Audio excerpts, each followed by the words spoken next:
explosive, and potentially deadly. If you live near any of these markers in the valley, a new type of drug lab has been busted in your neighborhood. Sheriff Joe Arpaio gave us unprecedented access to a special task force trying to take down this growing danger. Put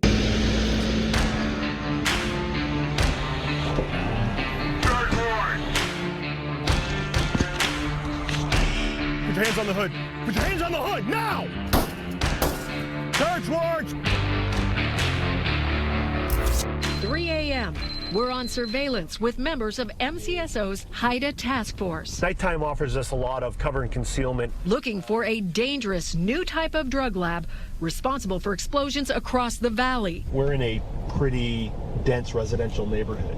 Detective Matt Shea. I've been a narc for 18 years now. An expert in tracking what we're targeting. Approximately 70-odd plants in here. Labs popping up in neighborhoods, often with large illegal marijuana grows. We've done our checks and it's not a licensed facility. Our mission this morning is to execute and serve a search warrant for HIDA. The Maricopa County SWAT team, the first wave securing a home HIDA pegged as growing marijuana illegally.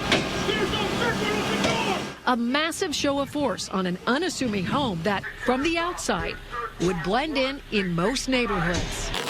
Then, it's HIDA's turn. And this entire house was dedicated to grow marijuana. Plants and pounds of pot carried out. For neighbors, pot homes are more than just a nuisance. We got kids running around here, and they're out there selling pot. The smell that comes from that house night and day would make people sick, actually sick. Illegal grows feeding a growing demand, not just for high-grade marijuana, but for a more pure form of the narcotic, being sold all over our streets. Just right out in the open, have people walking by.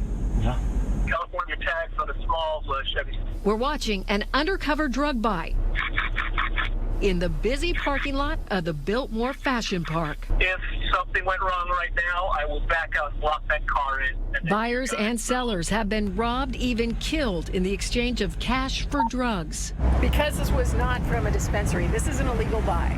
Absolutely, yeah. You cannot exchange money on the street for narcotics and marijuana. Can't do it.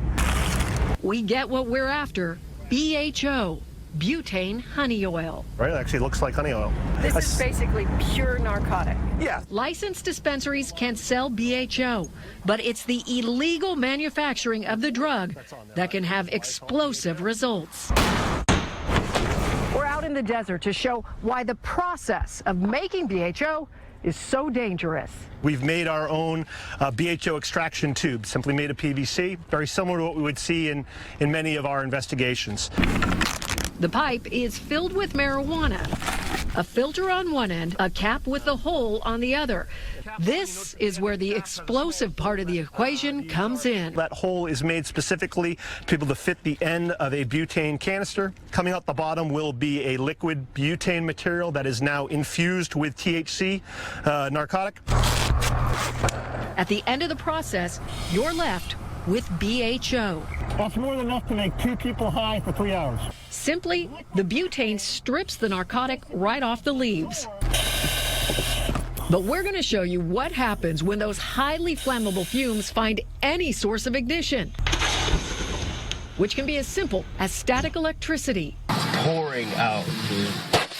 Videos show real-life lab failures. A home explodes. Flames engulf a room. Emergency crews overcome by an explosion.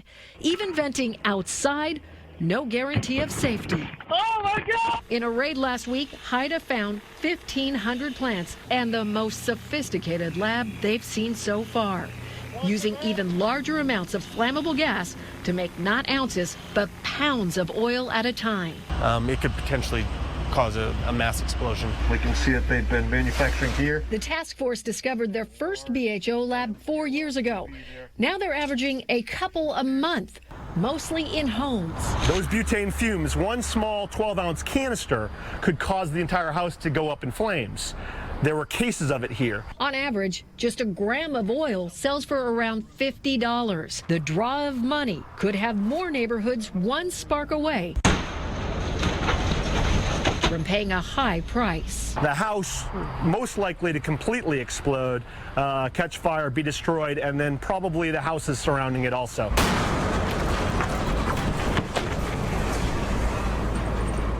They are dangerous, but we could see even more of these labs because of the way Prop 205 is written. If passed in November, the law to legalize recreational marijuana would drop the punishment from up to 12 years in prison to potentially just a fine. And last year, Colorado actually increased their penalties after seeing a rise in explosions and injuries from these labs. And we have much more on the laws and the labs on the CBS 5 mobile app.